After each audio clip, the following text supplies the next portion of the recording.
Welcome back to another episode of Let's Talk About It with Inea Mashira. Make sure you take the time to subscribe, like, and hit the post notifications to stay up to date with my latest podcast. Welcome back to another episode of Let's Talk About It with Inea Mashira. Today's conversation is about reinvention, growth, and what it really takes to follow your passion. I'm sitting down with someone whose journey embodies that. She started as a model, stepped into art, and today she's building a name as a tattoo artist. Her story is a living example of how passion can reshape your life and how sometimes we have to outgrow people we once loved to step into who we're becoming. We're diving into two big questions. Why do we outgrow people we once loved? And does following your passion actually pay off? We're on set today with Mary Jane. So before we get started, I got one question for you. All right. If you had to tattoo one word on yourself that describes this season of your life right now, what would it be and why? Evolution. I like that. Yeah. Why? Evolution. I feel like I'm forever changing. Like, where somebody left me, even if you found me in the same spot, you wouldn't even recognize me. Ooh. Yeah. Like, mentally, Damn. physically, Yeah. you know what I'm saying? Like, financially, just growth in general is like a big thing for me. Yeah. So evolution. Evolution. Wow. And I definitely picked that up from you. And just going back from you started as a model and then you was an artist, like you do art, like you paint. Yeah. And now you're a tattoo artist. So that seems to fit you pretty well, like evolution. Yeah. Yeah. Why do we outgrow people we once loved? Ooh. I know. I feel like you learn lessons. Like, when you're in relationships with people, like, you actually get to grow and find out, like, what traumas or, the things that might have hindered you before, the things that are triggers. Like, you grow from them. And then, like, I feel like some people, once they get out of the relationship, they're like, wow, I learned this, I learned that. Some people realize that while they're in the relationship, like, all right, I have outgrown you, so... Yeah. Yeah, we're not growing together, so I gotta get, It's like, more than not, do you feel like it's just because one of the partners is stagnant, or is it more so we're just growing in two different directions? I think that's the same thing. One is stagnant, just like a pot, a flower pot. One pot might be stagnant. You could have two pots growing together. I got one in my house that's doing the same thing. And both of them are growing, but one is like overgrowing and one is stagnant. And so one is reaching for the sun, and one is trying to reach where the other one is growing, but it's dying. You can water as much as you want, but that one is trying to reach to the other one that's growing towards the window or out towards the sun. It's not going nowhere. You know what I'm saying? Because it has more structure. It has more strength to grow versus the other one. And even if you like prop a stick up on the weakest one, it's still you got to grow some more. You got to be put in a different pot. Have you ever experienced that before? For sure. Like outgrowing a partner? For sure. Yeah. And I stayed. Oof. I stayed, and it was like the worst thing I ever did, because then your growth ends up becoming stagnant too. Do you think that people outgrow each other because of lack of love or because growth demands separation? I think growth deserves separation, because you could love someone and still separate. You know what I'm saying? Like, damn. But do we have to separate? I think so, because like you end up stunting your own growth. Again, back to the flower, the pot. You end up stunting your own growth because you love somebody so much, which is like like how I stayed in my last relationship. I stayed so long. I stayed for 7 years. And let me ask you this question. I don't mean to cut you off. You're fine. Do you think you stayed in that relationship because it was love, because you loved them? Or was it more so just the toxicity of the attachment to the person?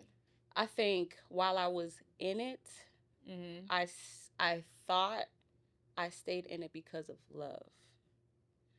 Outside looking in, it was attachment. So it took me to separate to see what it was. You know what I'm saying? Which I'm happy I did. But yeah, it was attachment. Yeah. For people who are like dealing with attachment within love and they're calling it real love because they can't see it from an outside perspective, but they know it's really painful. Like, what advice would you have for them? You have to step outside.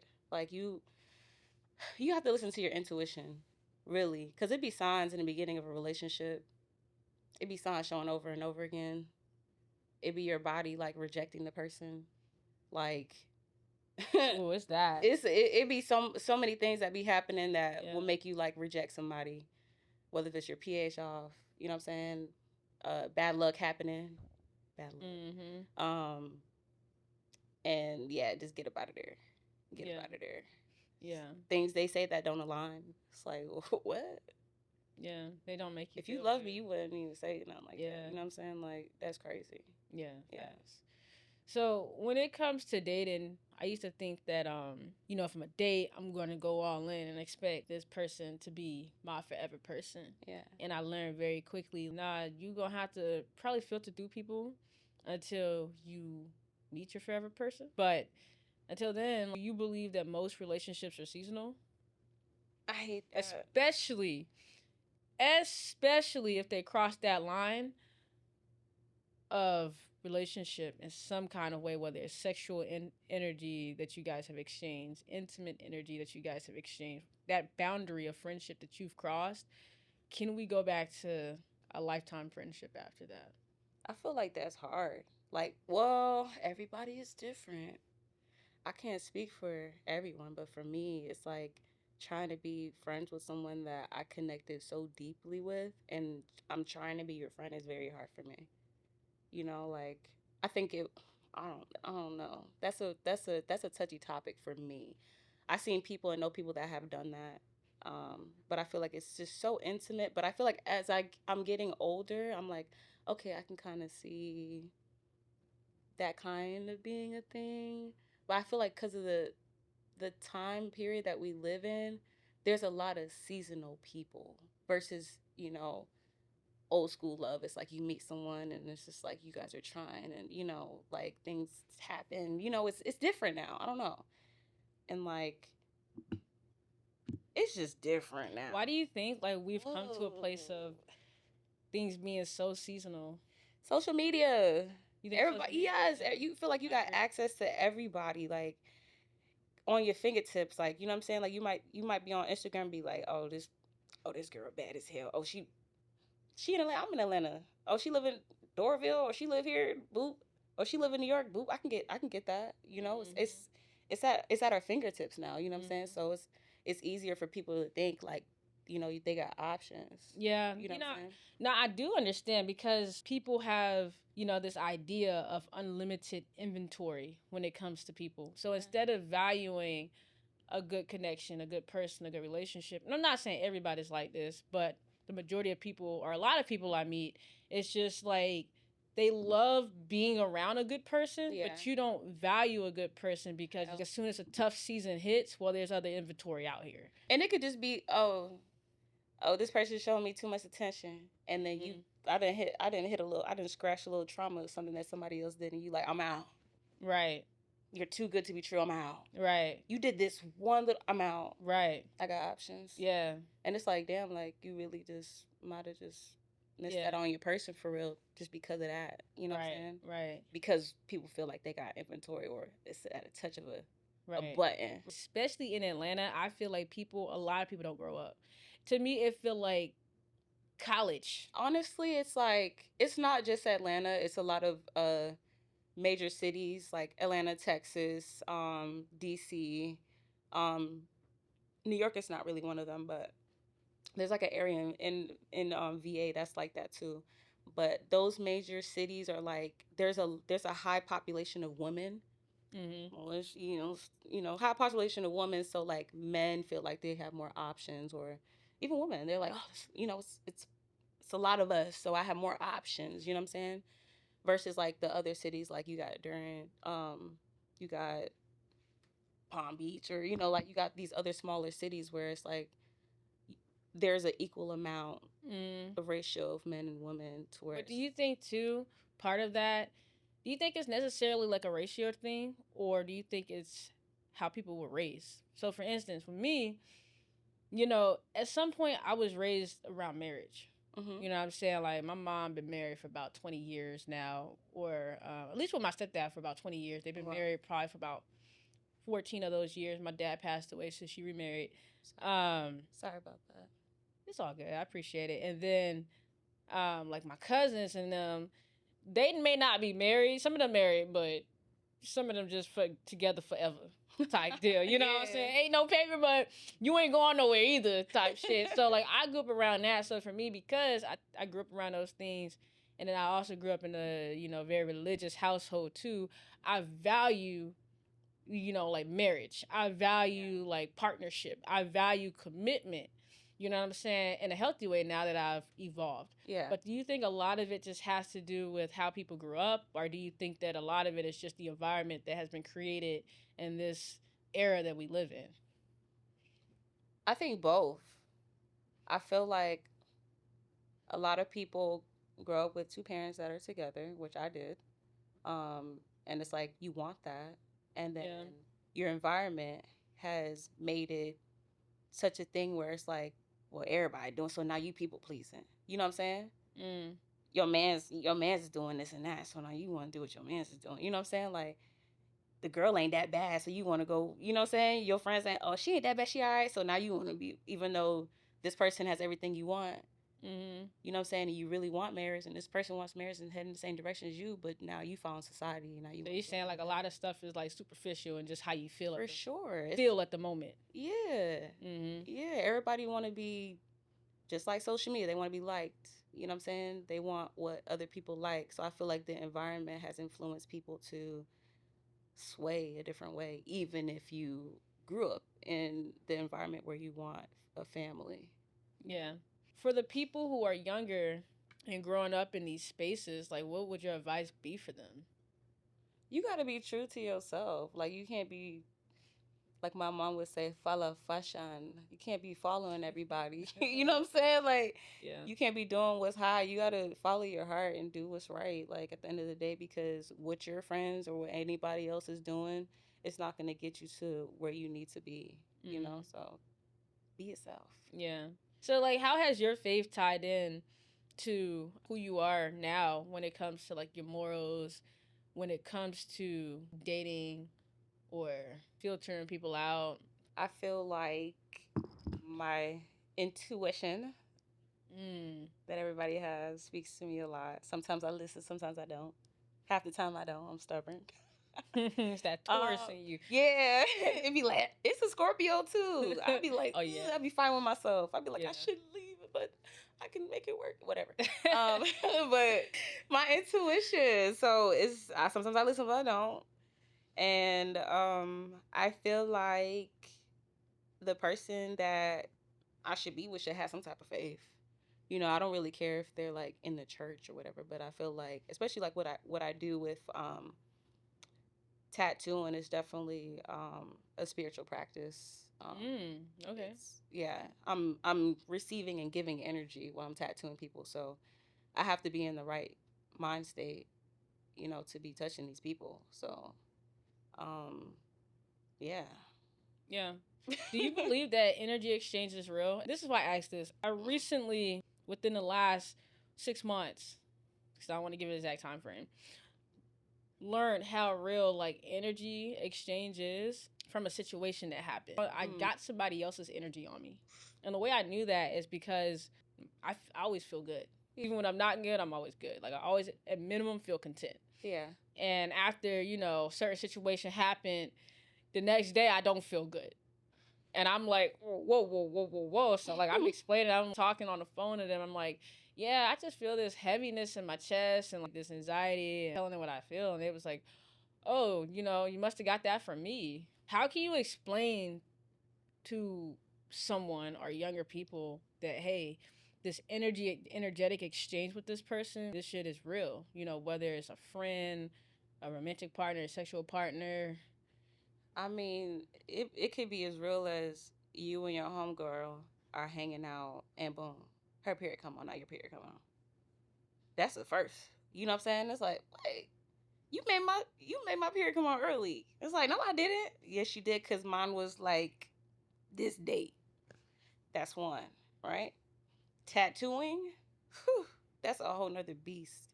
Because we really tattooing is really a blood ritual, you know? So, like, the energy exchange that we feel is way more intense than just actual interaction. You might as well say it's like as close as sexual interaction. So, like, somebody could be, you could be feeling the energy on somebody, like they got something going on, you don't know what it is. And 9 times out of 10, I'm the person like, what's going on with you? And I usually ask that because I'd rather you get it out before I touch you, because whatever you're feeling, I'm gonna end up feeling, and I'm probably gonna feel super exhausted by the end of this session, which happens all the time because people carry a lot of trauma, and 9 times out of 10, you getting a tattoo because you feel away. So that's one. That's another one. Sexual. You dealing with somebody you're not sure about what's going on. Wake up in the morning, you depressed. What the fuck? Right. Why am I? I've been doing great. I've been doing great. Why am I sad? Exactly. Why am I down? Why is my face breaking out? Why is my pH balance off? Let's really get into it. We be knowing when somebody is not for us, you know? That whole energy exchange is really real. And it goes deeper than that. Like, people, hairstylists go through it too as well, makeup artists, massage therapists, because they deal, again, with the spiritual abscess too, you know? So you got to learn about all the chakras when you're doing physical therapy. So. Yeah, wow. I just want to go back a little bit because you said tattooing is like a blood ritual. It is a blood ritual. Well, can we dive deeper into that? Let's talk about it, because I ain't never heard that one before. Yeah. I feel like it's been talked about maybe slightly in a sense, but I feel like when it does get brought up, people are like, ooh, like, this is some witchcraft. It's literally not. This has been going on for centuries. It started in Africa. And so, yeah, it's a blood exchange. Like, we are dabbling into somebody's skin, you know what I'm saying? It's getting exposed, as your energy is getting put into the atmosphere. We're consuming that. You know what I'm saying? It's getting absorbed into our pores. It's a blood exchange. It's a blood ritual. And that is why it's important to, you know, whether if it's sage or do whatever thing you need to do to cleanse yourself or your space. Because a lot of times it can be very heavy. Yeah. Do you have anything to say about that? Because are you a tattoo artist? Do you have anything to add to that blood ritual stuff? That shit is real. It's because you're breaking somebody's seal. You're penetrating the biggest organ of the body. Yep. The biggest protector. And their skin. And you're nothing. I'm bypassing it. And so it's once you break open the skin, that blood is alive. It's not dead. It's not dried. It's not oxidated. It's alive and it's moving, and you have to touch that person, and you're basically cracking opening their aura. Yep. Wow. And reaching through that veil and penetrating something. And when you're in a sway of creation, even in the Bible and shit, first was the word and then life came out. You're creating. You're pulling from me and I'm placing into you. This is something that I've mentally calibrated. This is something that I've physically voiced. This is something that I've painted. This is something that I've drawn. And I'm placing my ideas, my creative energy, all of the things I've been through in life to come up with this collaborative piece into your veil, into your skin that you're going to take. And you're accepting it. You're accepting it. So that is... Wow. Yeah. That's deep. It is. It's very deep. It's like the covenant. Like, you know what I'm saying? It's very deep. So before you became a tattoo artist, did you realize that you're doing such a heavy energetic exchange in ritual with someone? No. And they're oblivious to the fact that they're even doing that. This could be considered a ritual. I mean, the way y'all just broke it down makes complete sense to me.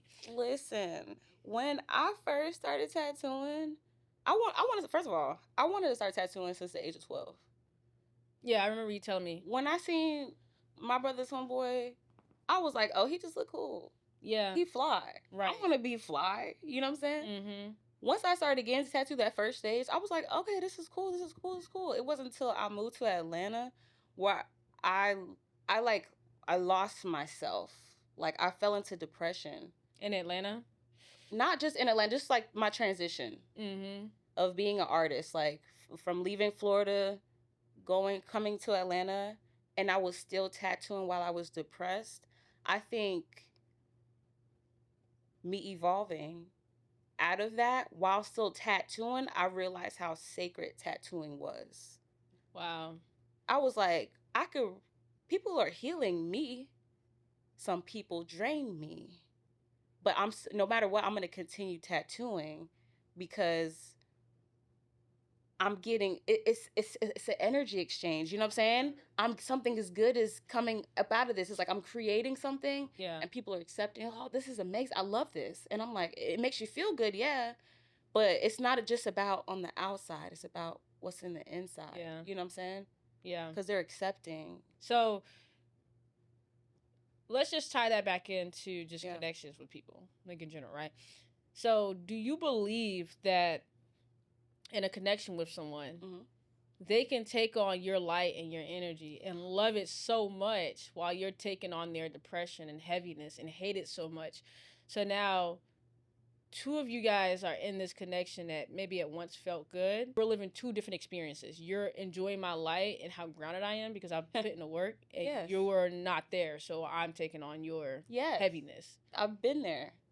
Let's talk about that really fast. I've been there. I'm talking about finally doing exactly...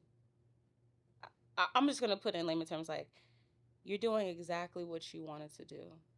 You have finally touched your goal, one of your biggest goals you ever wanted.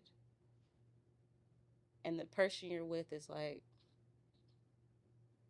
why are you doing that? What? I've been wanting to do this all my life. And if somebody else notices your light, it's like, why? You could be doing more. It's like, okay, you're right. You know what? We're in partnership. You're right. I can't do better. And then you actually do better. And then it's like, it's just jealousy. Yeah, but from me looking at it, it's like, I'm thinking you trying to make me go higher. You know, I'm not looking at it like hate. I'm looking at it like you trying to motivate me. Like, okay, well, maybe you should go try and do this, and then you go try, and then you actually accomplish it. But what about the people who actually enjoy your light? They actually like your light. Yeah. You know what I'm saying? Like, it feels good to have goodness on them, right? Yeah.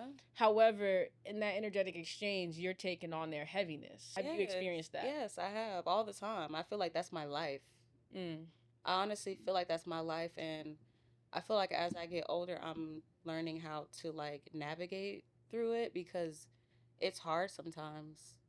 It's hard to, like, for people to be enjoying me, you know what I'm saying? And I'm like, talking about social battery is done. Yeah. As I get older, I'm learning to leave. I'm learning to hide in a way, you know, like kind of pull back a little bit more, not give out so much. And it sounds so cliche to be like, oh, you don't have to give out your light. But when you naturally have light, that joint be reflecting off of people. Right. And sometimes it reflects so bright, you be like, dang, I see the light in you. Right. And they don't be having no light. It just be a reflection. Yeah, facts. What steps have you taken to protect yourself? The circle is this big. The circles of friends is this big. And cutting off access. My phone rings sometimes for certain. I don't care who it is, actually. I won't answer. Naturally, I will recluse.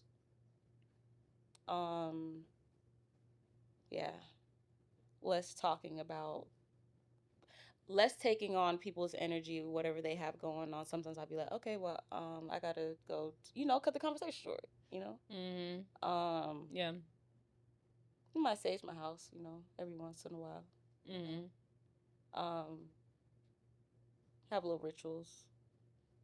So what does it mean? What does it actually mean to take on someone's energy? What does it look like? What does it look like? Yeah.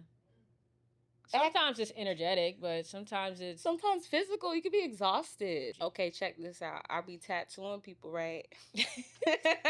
Literally tattooing people, and they'll be talking and talking. We're conversing. We're deep. Like how we was talking.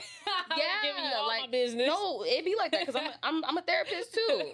I'm an unlicensed therapist for real. You could talk to me. I'm not gonna judge you because everybody got their own problems. You know what I'm saying? We could talk and you exchanging a lot. And once I have hit the ceiling, and my ceiling can be from here to here. Yeah, there is no more talking. Naturally, not. I'm not telling you I'm done talking. It just happened. It's just like, yeah, how's your day going? Good. It's good? Yeah. Okay, what'd you do yesterday? I went to work. Yo, you funny as hell. It's like that. Like that's how it be, and because the conversation's too heavy. That wasn't, but the conversation can get heavy, and then my mind just, like I did the last time, my mind just went to another world. I'll be doing that. Right. She said, wait, run that back again? What you say? Literally will leave. You are hilarious. What role has faith played in helping you trust your passion, even when people around you didn't understand it? As an entrepreneur, it could be so hard because sometimes you don't know when the coin is coming, and you just got to really have faith. Like, yo, it's towards the end of the month. God, if you love me like you say you do, come through for me. And you know what's crazy with me? It's like, I trust God so much that I can't even think about whatever I want, because whatever I say happens, real manifest over here. But I have so much faith. If I question God, he will play with me to the end of the month. He will wait till I don't have nothing. I promise you.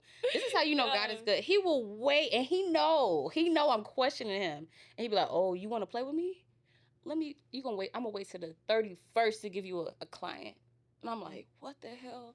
My rent is due. Yeah. Like, look, this is stressful. My face breaking out. Yeah. Like, I'm stressed, right? God said, you with little face. Let me show you something. Mustard seed. and I'll be like, you know what? I don't even care no more.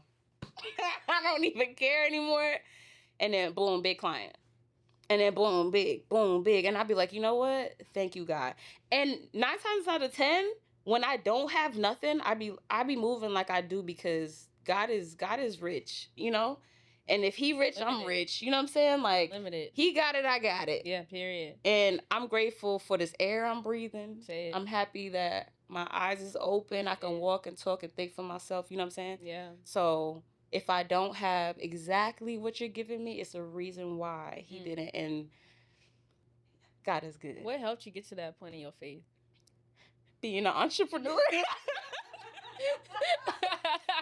Yo, I'm telling you, when I first started tattooing for real, it's been different other trials and tribulations, but this is probably like one of the biggest like turning points for me. Was like, okay, I have a corporate job, I'm tattooing. If I don't have that many clients, especially in the beginning tattooing, like, people just didn't jump out the woodwork and have clients unless you were like really popping with your art or something like that. So I'm like, okay, I don't have a lot of clients, but I got a corporate job, you know what I'm saying? So I'm good. And then it's like, you're transitioning over. It's like, okay, I don't have this corporate job anymore. So it's like, I got to rely on tattooing. It's like, okay, now I'm not working at this shop anymore. I'm kind of scared.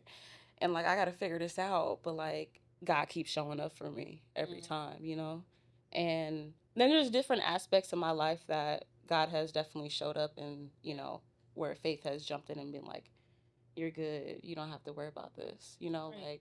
like even like with my mom, because she recently has been going through cancer, and boy, I'm like, God, I don't know what you're doing, and I know some people lose a parent from that, and like everybody has a different dynamic with their parents. My mom is like my everything, so like going through that was like, and like transitioning from me being in the shop and not being in the shop anymore was just like, I'm going through too much, and like losing our family home. Like, I'm like, God, what is going on? Like, this is a lot on me. Yeah.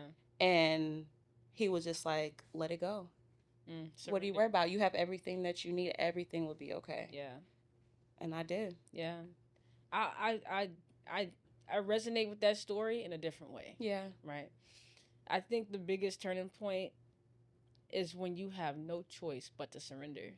And then once you surrender, I feel like that's always when God or the universe steps in and you're able to see. It's just like, that's all you need to do is relax and let me do the work. I got you. But you got to trust that I got you. Surrender. Yeah. Yeah. When like your back is against the wall, you don't have nothing. Nothing else to do. Yeah. You don't have nothing. Like, and when I mean nothing, I'm talking about like, you be like, damn, what'd I do?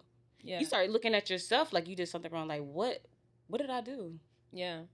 And sometimes, I mean, I just want to say this for the people, because sometimes nothing don't always mean financially. Sometimes it could be you are down bad emotionally, mentally, spiritually, heartbroken. It don't matter. Sure. Like, it's just you at your rock bottom in some area that really crushed your spirit. You can't even.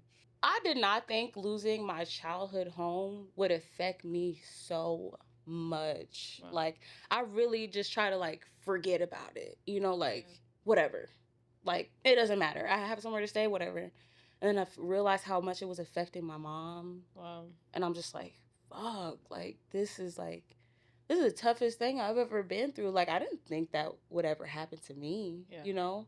I'm sorry. And it's like so many memories. That's another grief that nobody talks about. Like, there's a lot of people that have lost a childhood home, you know? Yeah. That is like a big grief. Like, damn, like, how do you work? I did everything in there. Yeah. And that kind of reminds me of like Hurricane Katrina. Remember, I think we were talking about that. Hurricane Katrina, people losing their homes, and like, so one of my friends, she made a post on Instagram about, she wrote a letter to herself. Shout out to Maya.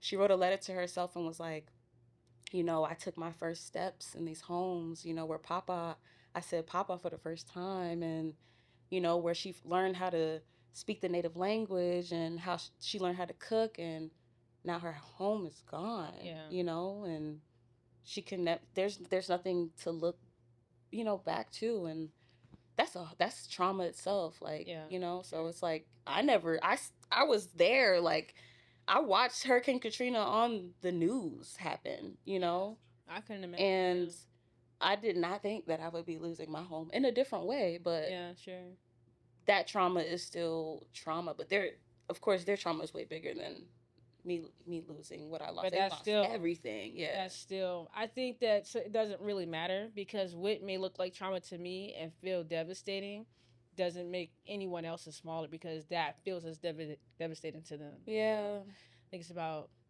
acknowledging it, like you're saying. Yeah. So I appreciate you sharing that. Yeah. People need to hear it. Hell yeah. And that documentary just came out. I need to see that. It did, on Netflix. Ryan Coogler. Yes, I want to watch it. I know I'm going to be sad, but it is too touching, and a lot of people are not talking about it. Mm-hmm. And it needs to be talked about, because there's so many people out here that have lost family members and lost a part of their culture. And it's very heartbreaking to me, because I literally was there. The last day I was there in 2005, August 6th, for AAU Junior Olympics. And I told my mom, I was like, if a hurricane come here, it won't last. Because we went through 3 hurricanes back to back in Florida. Wow, yeah. And as soon as we left, Katrina was circling. We thought we was going to get hit with it, and went right to New Orleans. And I was sick to my stomach, because I had met so many friends there. And it's like, their culture is gone. A lot of people are not talking about it, though. Yeah. If you could give your younger self one piece of advice when it comes to the dating culture and, you know, going after your purpose, what would it be?